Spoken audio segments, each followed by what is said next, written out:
Third Juvenile Combination presents also left here.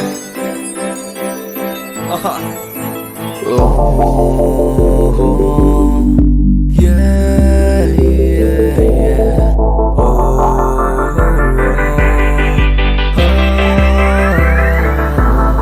Apiana moi Katiana soy Medium medium suo Yang kadiang ika Duduk matakan Diam tochu Goreng ane du Lai mi u Kok ketaluri Om vela Kanai chumba ngay Nakalan je Kap nilo nan Se ka shia train nan se Kan tiam chu di zong te Min shil non fo la kum kluang tan Itan karin oma Chia takin mian ela Itana ka tay toki Iching miting mian lena Hedi yang ka du soksi Tuwa so yang alo Kan fresh sa kan kalo I don't even know how long it would take to marry you Apiana moi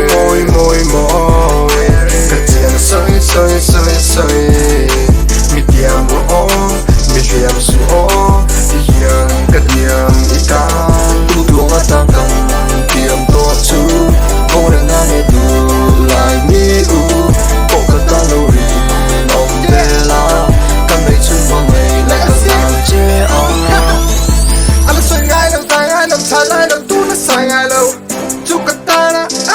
Vu rem don si Chu bang lom lem vuông song te man Anthony Kay katana fal ra ta